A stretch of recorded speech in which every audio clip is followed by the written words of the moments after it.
The quilt I dragged out of the storage bin still had flour dust caked in the seams from the night my wife taught our granddaughter to make biscuits on it, spread out on the kitchen floor like a picnic because the girl was 3 and wouldn't sit still at a table.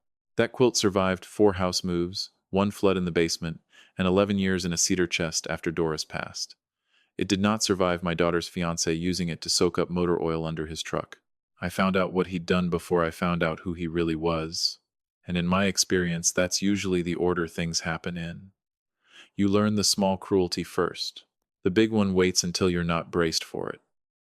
If you've ever watched someone treat the last physical proof of a person you loved like it was a shop rag, then this one's for you. Before I get into it, do me a favor and hit subscribe and drop a comment telling me what state you're writing in from. I like knowing where you all are. Now let me tell you how a quilt ended up in a truck bed, and how a phone call 3 weeks later ended a man's engagement in front of his whole family. My name is Earl Whitfield. I'm 66 years old, and I spent 31 years as a lineman for the power company out of Spokane, Washington, climbing poles in ice storms so other people's lights would come back on before their pipes froze. My knees are shot, my right shoulder clicks when the weather turns, and I've got a titanium plate in my collarbone from a fall in '04 that should have killed me and didn't. I retired 4 years ago with a pension, a bad hip, and more time on my hands than I knew what to do with.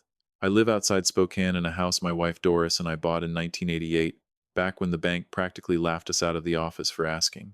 2 acres, a barn I converted into a workshop, and an apple tree Doris planted the same week we brought our daughter Callie home from the hospital. That tree is older than the girl now, and it still drops more Honey Crisps than the 2 of us could ever eat, so I give bushels away every fall to anybody who'll take them. Doris died 6 years ago. Pancreatic cancer, the kind that doesn't give you time to prepare, just gives you 8 weeks to say everything you should have said in 30 years. I held her hand at the house, in the bedroom where we'd slept every night for 3 decades, and I felt the exact moment she stopped being here. I don't talk about that part much. Some of you know exactly what that silence sounds like. You don't need me to describe it. After she went, I kept things the way she left them. Her sewing room is still a sewing room. Her handwriting's still on the recipe cards in the kitchen drawer, and I still make her chili the way she taught me, which means I still burn the onions a little because she liked them that way and I never had the heart to change it. That quilt, the one with the flour dust worked into the thread, was the one she made from scraps of Callie's baby clothes. It hung folded over the back of the porch swing every single day since she finished it. Rain or shine, it was as much a part of that porch as the boards underneath it. Callie is 34 now. Works as a dental hygienist in town, been engaged for a year and a half to a man named Trent Kessler, 38, who sells commercial real estate and drives a truck that costs more than my house did in 1988. I want to be fair here, because I try to be fair, even when it costs me. Trent isn't stupid, and he isn't lazy. He closes deals, he shows up to things on time, mostly. But there's a way some men look at older folks, like we're furniture that's overdue to be replaced, and Trent had that way about him from the very first Thanksgiving Callie brought him around. It never came out and said anything ugly. It came out in comments. Earl, you ever think about getting one of those medical alert buttons, just in case? That barn of yours is a lawsuit waiting to happen, you know that? My dad's your age, and he finally let us convince him to move somewhere easier. Everybody would laugh a little, and Callie would give my arm a squeeze afterward like she was smoothing wrinkles out of a shirt. Dad, he doesn't mean anything by it. Maybe he didn't. But a comment stops being harmless when it always lands on the same man at the table, and never once on the man saying it. I let it go, same as I've let plenty go in my life, for 2 reasons. Because I loved my daughter more than I loved being right. And because in one of the last conversations I ever had with Doris, she made me promise I wouldn't turn bitter and lonely after she was gone, that I'd keep the door open for Callie no matter what walked through it beside her. I kept that promise longer than maybe I should have. The Saturday it happened was the first real warm one of spring, the kind where the whole valley smells like wet dirt and cut grass. I'd spent the morning waxing the porch swing chains so they wouldn't squeal, and I'd pulled Doris's quilt off the back of it and laid it folded on the porch rail while I worked, just to keep the wax off it. Callie and Trent came by around noon so Trent could borrow my truck ramps. His own were in his other vehicle, whatever that means to a man who owns 4. I told him take whatever he needed from the barn. An hour later, I walked out to check on him and found my quilt spread flat under the rear axle of his truck, soaked through with motor oil and a stain the size of a serving platter, right in the section with the little yellow duck fabric from one of Callie's first pajama sets. I didn't yell. I want to be honest with you, because these last few months have taught me that honesty is the only thing worth much of anything. My first feeling wasn't anger. It was a kind of a hollow drop in my stomach, like missing a step in the dark. I picked the quilt up by one corner, oil dripping off it onto the gravel, and I asked him, quiet as I could manage, why he'd use this. He barely looked up from the bolt he was turning. Relax, Earl. It's just an old blanket. I grabbed whatever was closest. Not like anybody's using it. Somebody was using it, I told him. Every day. On that porch swing, he wiped his hands on his jeans and gave me the kind of grin you give a kid who's upset about a toy. It's fabric, man. I'll get Callie to grab you a new one off Amazon, something nicer even. Nobody laughed this time. Callie had come around the corner of the barn in time to hear the tail end of it, and she went very still, the way she does when she's deciding whether to say something or swallow it. I set the quilt down on the tailgate, and for one strange second, my first instinct after 30 years of keeping the peace in my own house was to apologize for making things awkward. Think about that. He'd ruined the last thing my dead wife made with her own hands, and my body's automatic reflex was to smooth it over so everybody else could feel comfortable again. That's what 4 decades of biting your tongue does to a man. It rewires the alarm system in your chest until it goes off backwards. Then I noticed his phone sitting on the tailgate next to my ramps, screen up, one of those new folding ones he never stopped talking about, and beside it, his keys. I didn't touch the phone. I want to be clear about that, because what I did instead surprised even me more. I picked up his keys, walked to the end of my own driveway, and dropped them straight down into the drainage culvert that runs along the property line, 8 feet of corrugated pipe, black as a throat, running under 200 yards of gravel road before it opens up again at the creek. I turned around and gave him back his own sentence, near enough word for word. Relax, Trent. It's just a set of keys. I'll get you a new one off Amazon. The silence lasted about 3 full seconds. Then the whole driveway came apart. Trent sprinting to the culvert opening, on his knees in the gravel, with his arm shoved down into the pipe past his shoulder, shouting things I won't repeat in front of you, his face gone red as a stop sign. And Callie rounding on me with her eyes blazing, same as her mother's used to when she was truly furious. Dad, what is wrong with you? And there it was, the real wound of that whole afternoon, and it had nothing to do with a set of car keys rusting in a drain pipe. My wife's quilt sat ruined on the tailgate. 6 years of small comments about medical alert buttons and lawsuits and moving somewhere easier sat right there with it. And not once, not one single time did my daughter ask if I was all right. The only casualty she could see was a set of keys. I got in my truck and backed it out of my own driveway while Trent was still on his knees in the gravel. Nobody tried to stop me. In the rear view, I caught one last look, Callie standing over him, hands pressed to her mouth, the quilt still lying there getting darker with oil by the minute. I should have felt guilty. I felt tired instead. Not the ordinary kind of tired. The other kind. 20 minutes down Highway 2, my phone rang through the truck speakers. Callie's voice, shaking. Dad, you have no idea what you just did. Call me back. I listened to that voicemail twice, sitting in my own driveway before I went inside. She was right. I didn't have any idea. Not yet. For 2 days, nobody came by the house. Nobody called to ask if I'd eaten dinner alone both nights, which I had. What I got instead were 3 text messages, and I want to read them to you close to exactly as they came, because the messages are the whole story by themselves. Saturday night, 10:15. You need to pay for a locksmith and a new key fob. This is so far past embarrassing, Dad. Sunday morning. His parents heard about this. Do you understand how this makes our family look? Sunday evening from Trent himself, forwarded through Callie's phone because he apparently didn't have my number saved. If you cover the locksmith bill and apologize to my parents, we can put this behind us. Put this behind us. I sat at my kitchen table with coffee gone cold in front of me, reading those 3 messages over and over, doing the arithmetic on everything that wasn't in them. Not one. Are you okay, Dad? Not one. What happened before the keys went in that pipe? The house was quiet in that particular way. A house gets quiet when you've filled it with somebody for 30 years and then you haven't. not for 6 of them. The refrigerator hummed.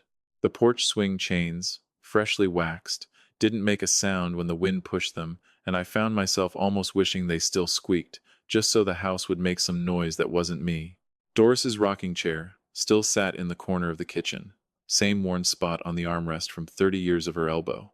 I never could bring myself to move it, the way some folks clear a house out entirely after a spouse passes, repaint everything, donate the furniture.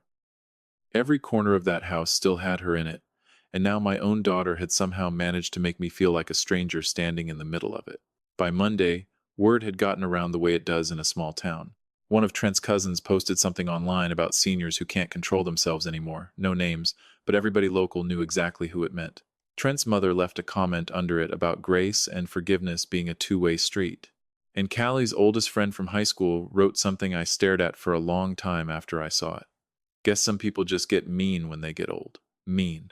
I turned that word over more times than I want to admit.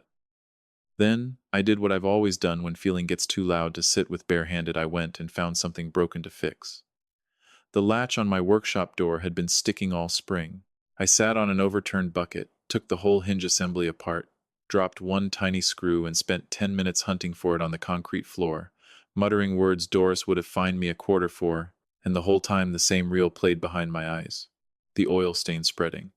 Trent's grin. Callie's eyes blazing at me instead of at him.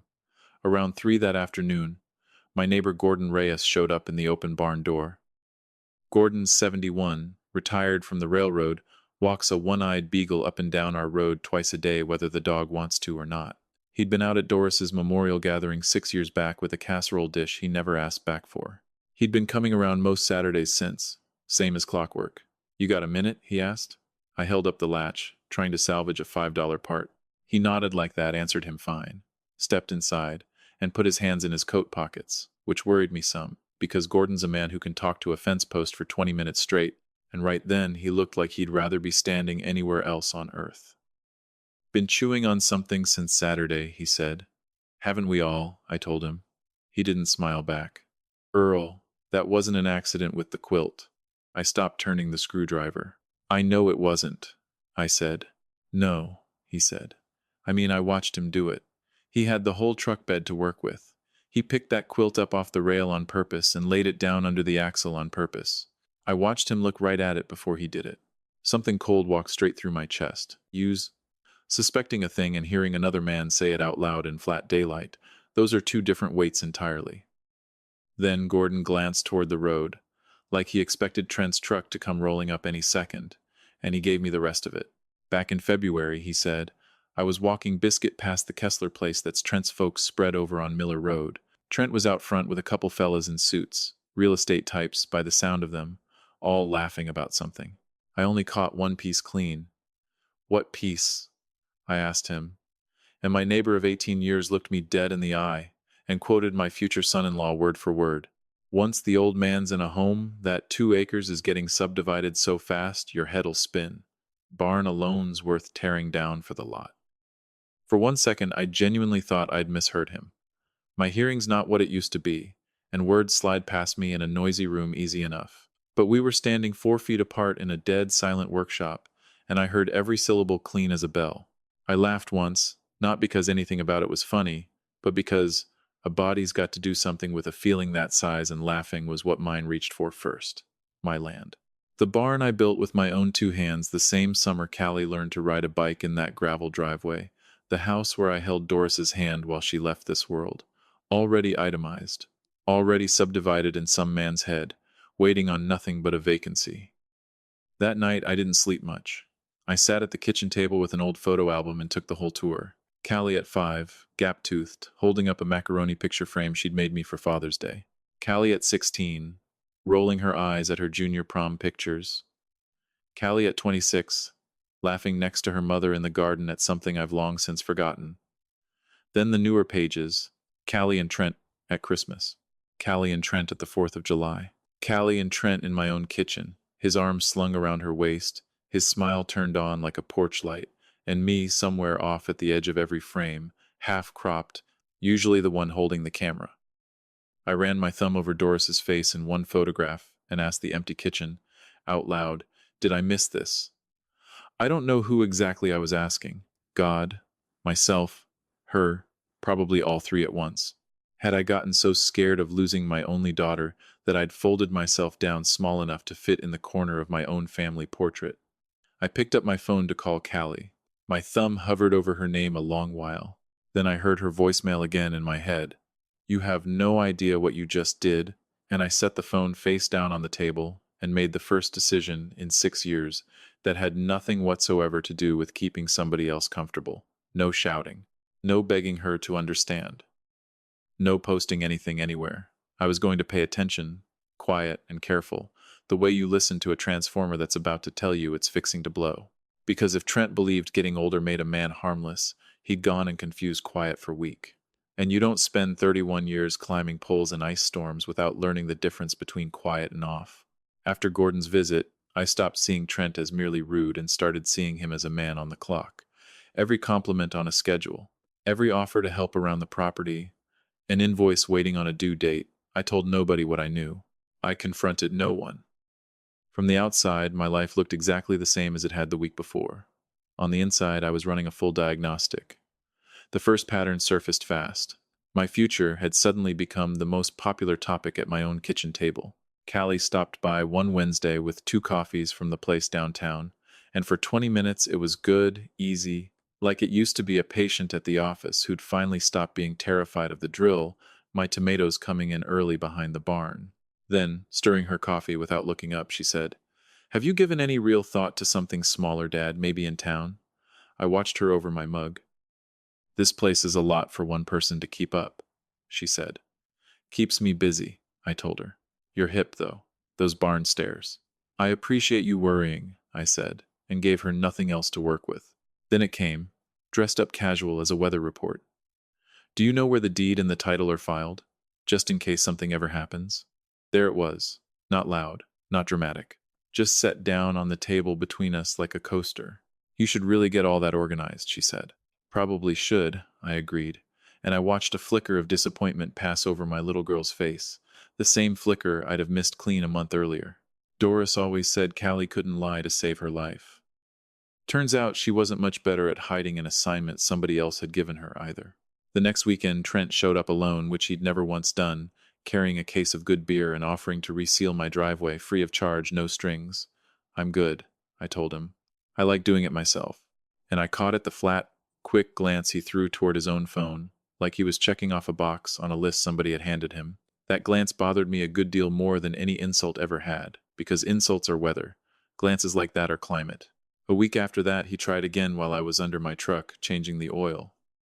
"Still doing this yourself at your age," he said, more statement than question.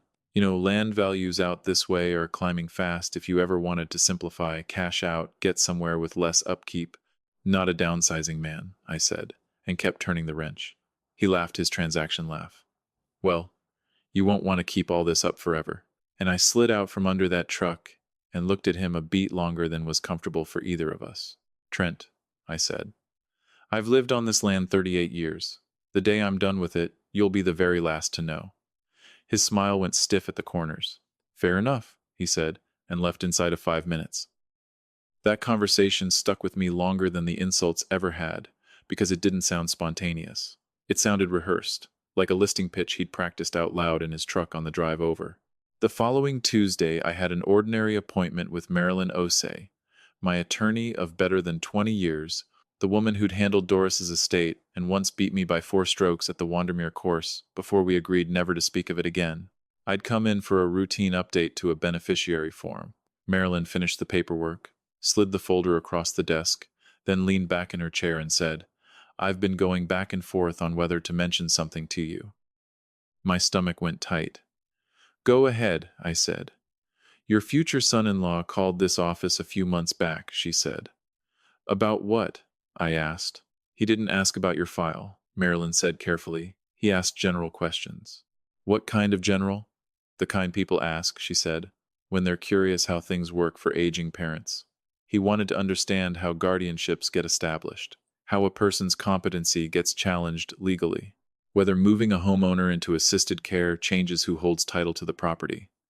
My jaw went tight enough to crack a walnut. "What did you tell him?" The only thing I legally could, Marilyn said, with the ghost of a smile. Nothing. He never used your name.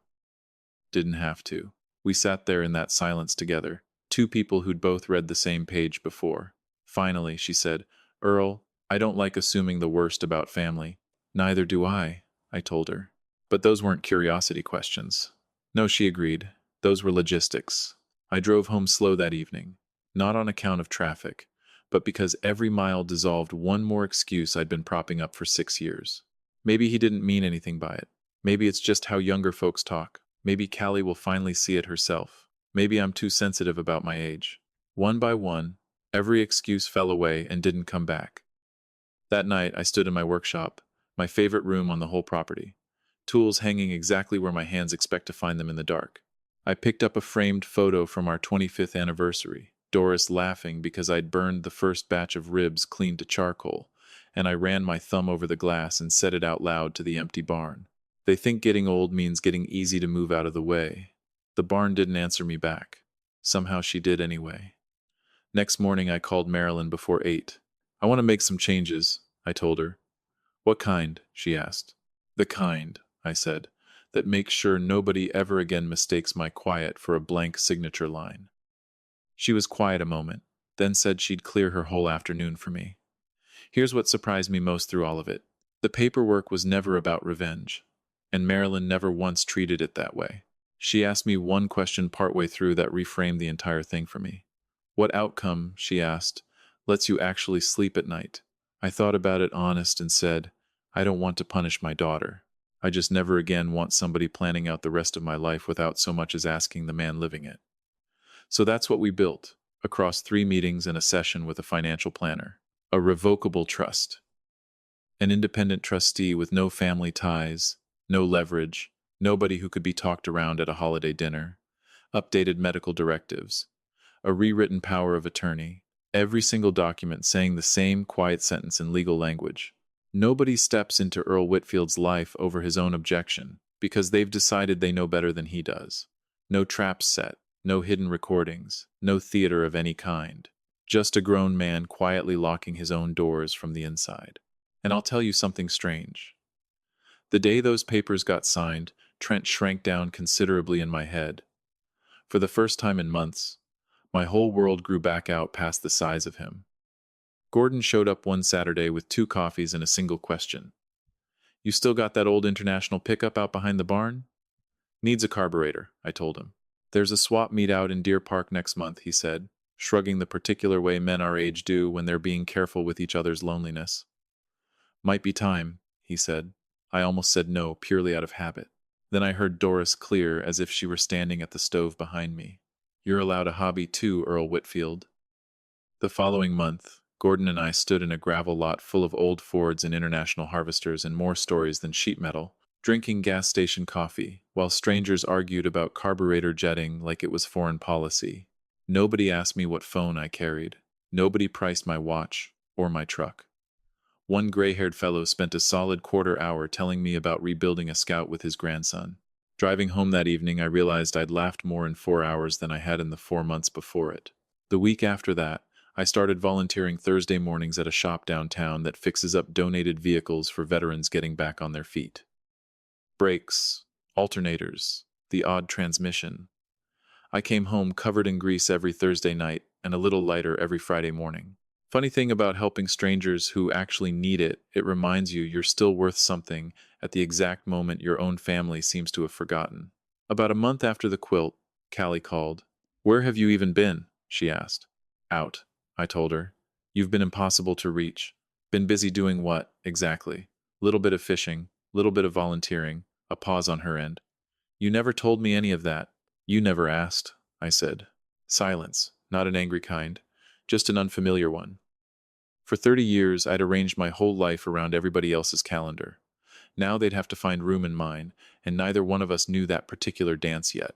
One evening after supper, without planning to, I pulled a legal pad across the kitchen table and wrote my daughter a letter. Not an angry one, the true one, about her mother, about how scared I'd been of losing her ever since Doris passed, and about why I'd swallowed every small cut for 6 years straight because I believed standing up for myself was the same thing as losing my only child. Near the bottom, my pen wrote a line that surprised even me. I never once needed you to choose between your fiancé and your father. I only needed you to notice when somebody treated your father like he didn't matter anymore. I stared at that sentence a long while, because it was true, and true things carry weight. Then I folded the paper, sealed it, wrote her name across the front, and put it away in the top desk drawer. She wasn't ready for it yet. Maybe I wasn't either. A few days later, Gordon leaned on my fence while I hosed down the truck. "You hear the latest?" he asked. "Trent's been telling folks around town you've gotten erratic, paranoid even." I laughed at that. "That one's new," I told him. Gordon grinned. "This part is. He's calling a family meeting to clear the air." Neither one of us believed that for 1 second. 2 nights after that, Callie called, her voice careful. "Trent wants everybody together Sunday to sort all this out. Will you come?" I looked out across the yard, the apple tree throwing its long evening shadow clear across the grass, and I noticed something I hadn't expected to feel. I wasn't dreading it one bit. I wasn't going there to defend myself, or argue my case, or audition for anybody's respect. That whole season of my life was finished. "I'll be there," I told her. Calm as any Sunday. She let out a breath. "Thank you, Dad." And then I made one more call. "Marilyn, I think it's time." She didn't ask time for what. She just said, "I'll meet you there." Now slow down with me here, because this next part I've replayed 100 times since, and you've earned every second of it same as I have. Sunday came in clear and warm, good weather for a barbecue, and instead I drove to my daughter's house with my attorney's sedan following 2 car lengths back in my mirror, and the strangest passenger rode along with me the whole way. Peace. A month before, I'd have rehearsed every argument the entire drive over. That day there was nothing left worth rehearsing. The truth doesn't need practice. Marilyn stepped out with her slim briefcase and asked if I was ready. "Remember," she said, "we're not here to fight anybody." "I know," I told her. "We're just done pretending." Callie and Trent's house sits on a hill on the north side of town, a big place Trent likes calling his dream home, and usually forgets to mention which bank's doing most of the actual dreaming. Inside, everyone was already gathered. Callie, Trent, his parents. My sister Joan, down from Coeur d'Alene, even Gordon, invited.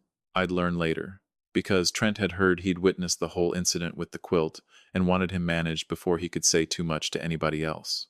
The room went quiet when we walked in. Trent clocked Marilyn immediately and let out a short laugh. "You brought a lawyer to this?" I smiled, polite as I could manage. "I brought someone very good with paperwork," I told him. His grin stretched wider. "Wow, dramatic much."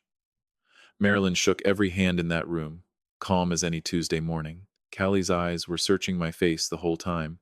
"A fee!" "Dad, what is all this?" "I believe," I said, Trent wanted to clear the air. "I do," Trent announced, planting himself in front of the fireplace with his hands in his pockets, hosting his very own intervention. "We've all been uncomfortable since the whole key thing." He scanned the room slow. "I think Earl owes everybody here an apology. Earl, not Dad.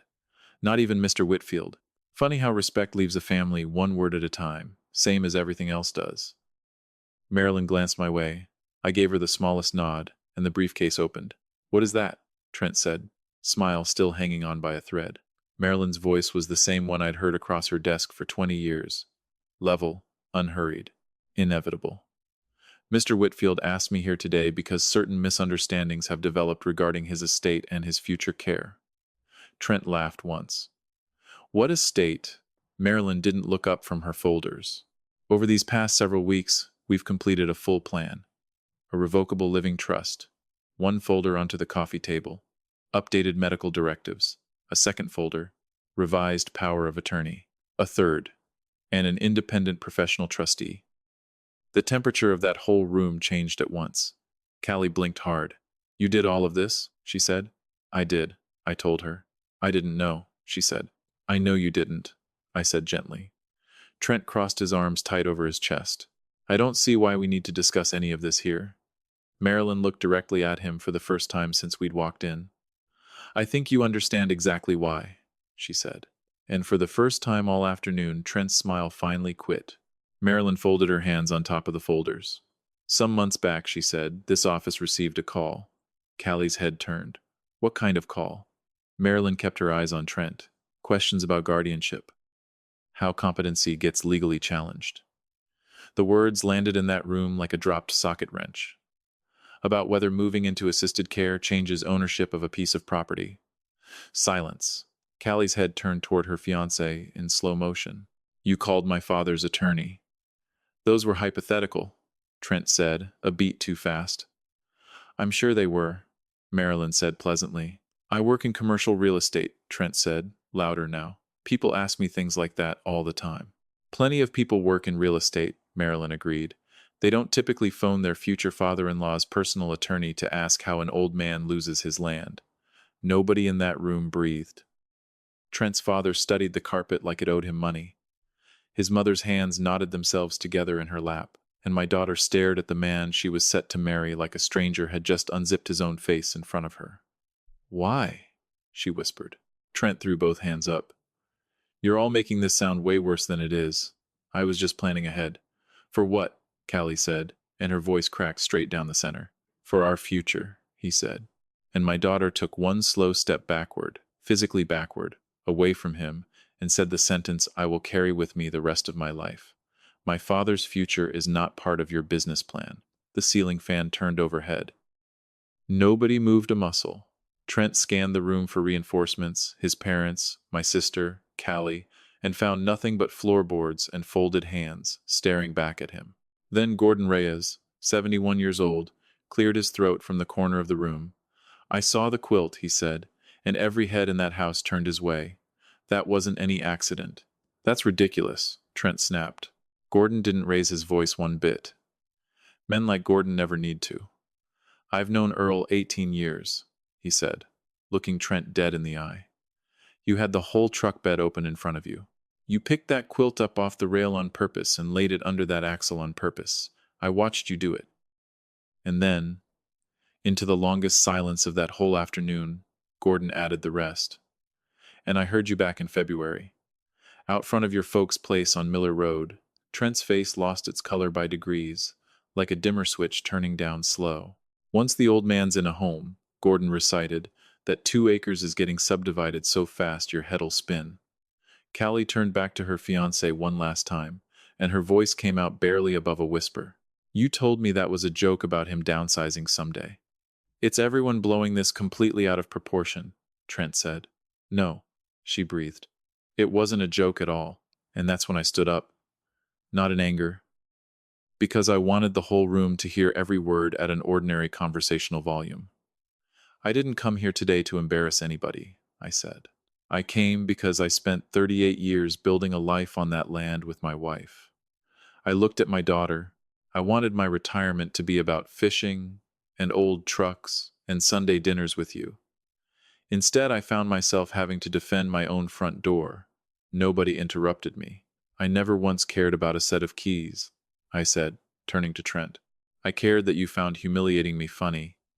And I cared even more, I said to the whole room, that somewhere along the way I'd convinced myself keeping the peace meant swallowing disrespect. I was wrong about that. I'm not wrong anymore. The silence that followed wasn't awkward, and it wasn't tense either. It was just honest. Maybe the first fully honest silence that family had shared in a good long while. Marilyn quietly clicked her briefcase shut. I believe our business here is finished, she said. Nobody stopped us at the door on the way out. Behind me, Callie said one word. Dad. I turned, and my daughter stood there with 100 sentences jammed up in her throat, none of them able to move. Then she simply started to cry. I gave her a small, sad kind of smile and walked out into the sunlight. In the driveway, Marilyn asked how I felt. I started the truck and searched around for the right word. Lighter, I told her. She nodded like a woman who'd seen that particular feeling plenty of times before. That's what happens, she said, when people finally put down the things that were never theirs to carry in the first place. I drove home with the windows down for the first time in longer than I could remember. And here's the lesson that whole afternoon taught me, the one I want you to actually take with you. Boundaries are not walls you build to keep people out. They're the paperwork of self-respect. And the people who get angriest about them are always, without fail, the ones who had plans for your open door. Life didn't turn to glass and sunshine after that meeting. Real life never does. I still woke at 5:30 out of habit, My hip still complained on the barn stairs. Doris's chair still sat empty in the corner of the kitchen. Some things don't change just because you finally told the truth out loud. 3 days later, Callie called. I let it ring through, not out of punishment. I just didn't have the words in me yet, and went and mowed the field instead. A week after that, she knocked on my door. She looked wrung all the way out, dark circles under her eyes, hair pulled back fast, no armor left on her at all. She looked like the little girl who used to come inside swallowing tears after losing a softball game. Can I come in? She asked. Of course you can, I told her. I made coffee. She sat down in Doris's chair without thinking about it, then froze halfway into the seat. I'm sorry, she said. It's fine, I told her, and I meant it. We didn't touch our coffee for a good 5 minutes. Then, I didn't know, Dad, she said. I believe you, I told her, and I watched her decide right then to be braver than that one sentence. But that's not the whole truth, she said, staring down into her cup. I heard the little comments over the years, the jokes about your age. I told myself they were small. They were small, I said softly. One at a time, she said, looking up at me now. But put together, they were a direction. Her eyes filled up. I should have put a stop to it years ago. I put my hand over hers on the kitchen table and told her the truest thing I had left. You loved him. I still do, she whispered. I know, I said, and I love you. I know that too, she said, and cried the quiet kind of crying that comes from finally setting something heavy down. When she left that day, she hugged me harder than she had in years, and I let myself hope we'd turned some kind of corner. We hadn't. Not yet. 2 weeks after that, she was back, angry this time, though not at me exactly. Angry at the wreckage. Trent says everybody ganged up on him, she said. I nodded. He says Gordon exaggerated the whole thing. I see, I said. He says your lawyer ambushed him on purpose. I said nothing back. Then came the question she'd actually driven over to ask. Can't we all just move past this now? I looked at my daughter a long moment. Then I walked to the living room desk, opened the top drawer, and took out the envelope with her name written across the front. I wrote you this, I told her. She reached for it, and I gently drew it back. Not yet, I said. Her face fell. Dad, why not? Because you're not ready for it yet, I told her. And because right now, sweetheart, you're still busy managing everybody else's feelings except your own. She wiped at her eyes. I don't know what to do. You don't have to solve all of it today, I told her. She hugged me at the door on her way out. Neither one of us said his name out loud that whole visit. Another month turned over. Spring leaned all the way into summer. The apple tree went heavy with green fruit not yet ready to pick. Thursdays still belonged to the veterans shop downtown. Saturdays still belonged to Gordon and Coffee, or a swap meet somewhere out past the county line. And for the first time since Doris died, I wasn't just passing the time anymore. I was spending it on purpose. Then one cool evening in early August, a third knock came at my door. Callie stood on the porch alone, and something in her face had settled, gone calmer, older somehow, cleaner. She sat down across from me and said 2 words. I left him. I didn't ask her for the details. She gave me the one that mattered anyway. I asked him one single question, she said. I asked if he'd have done that to your quilt if Mom were still alive to see it. She smiled, the saddest smile I believe I've ever seen on my daughter's face. He couldn't answer me, Dad. Not one word out of him. I closed my eyes for a second, mostly for Doris. Then Callie said the sentence that told me my daughter had made her whole way back to me. I spent years calling it keeping the peace, she said, but really all I was doing was asking you to carry every bit of it alone. And then she surprised me. She stood up, walked to my refrigerator, and pulled out a butcher paper package from the counter. 2 ribeyes, cut thick. I stopped at the market on the way over, she said. You planning on cooking dinner tonight? I asked her. If you'll let me help, she said. And for the first time since her mother passed, somebody stood beside me at that grill instead of just waiting at the table for their plate. The coals caught, and the fat started talking, same as it always does, and my daughter reached into the kitchen drawer for her mother's recipe card, squinting at the faded handwriting in the porch light. Brown sugar goes in before the paprika, she read out loud. That's right, I told her, and my voice didn't entirely hold steady saying it. She laughed through tears standing right there at the grill. I finally understand why these dinners always mattered so much to you, she said. So do I told her, now more than ever. When the food was ready, she carried my plate out to me herself. both hands underneath it, careful the whole way, set it down in front of me, looked me square in the eye, and said 6 words. Eat it while it's hot, Dad. I don't believe she'll ever fully know the size of that sentence. Months earlier, a man had ground my wife's quilt into a truck bed to show a whole family what he thought I was worth. Now my own daughter stood guard over my plate like it mattered. No speech. No ceremony. Just plain respect, served warm. She and Trent called off the wedding for good that same month. No courtroom, no big scene, and honestly, no celebration on my end either. I felt more grief over it than victory, if I'm being truthful with you. No father dreams of watching his daughter's engagement come apart at the seams. But I'd learned something by then that I couldn't unlearn afterward. A family cannot hold together when respect only ever flows in one direction down the table. These days, Sunday dinner still happens at my place. The guest list runs shorter than it used to. Some weeks it's just Callie and me. Some weeks Gordon wanders over, or a couple of the veterans from the shop stop by after church lets out. The table's not as full as it once was. But the laughter at it is real, and nobody sitting there is performing for anybody else. Every so often I still glance over at that drainage culvert running along the edge of my property. Those keys are long gone, washed out to the creek probably years ago by now. What stayed with me wasn't the sound of them hitting that pipe. It was everything I finally came to understand after they did. I used to believe protecting my family meant absorbing whatever they decided to hand me. I don't believe that anymore, not for 1 second. Getting older doesn't make a man worth less. It just means you've finally logged enough miles to tell the difference between love and obligation. And once you learn to tell those two things apart, friend, the whole rest of the road gets a good deal lighter to travel. So here's the one thing I'd ask you to actually go do this week, and it won't cost you a dime. Next time somebody's joke lands on you, the very same target, one more time, say one calm sentence out loud in response. That one landed on me, not with me. Once. No anger behind it. Just information. You'll learn everything you need to know from whatever happens after you say it. And here's the question I'd leave sitting on your table tonight. The one I chewed on far too long myself. How much of what you've been calling keeping the peace has really just been keeping quiet? Now it's your turn, because I've second-guessed those keys in that drain pipe 100 times over since. Put a 1 in the comments if you think what I did that day was exactly right. One quiet answer to years of noise. Put a 2 if you think I should have used words instead of a set of car keys, and that all the culvert really did was hand him something new to be angry about. Put a 3 if you think I waited altogether too long, and the real mistake was 6 years of swallowed comments before I ever got there. Some nights, I'll be honest with you, I'd vote 3 myself. Tell me what state you're listening from tonight, and what time it is where you are. It still gets me how far a story out of one backyard in Spokane can travel.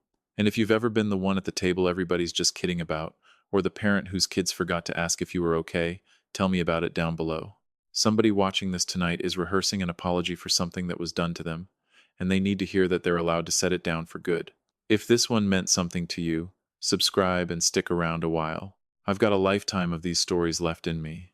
And this little corner of the internet only keeps its porch light burning because folks like you keep coming back to it. Thank you for sitting with me tonight, truly. I'll see you in the next one.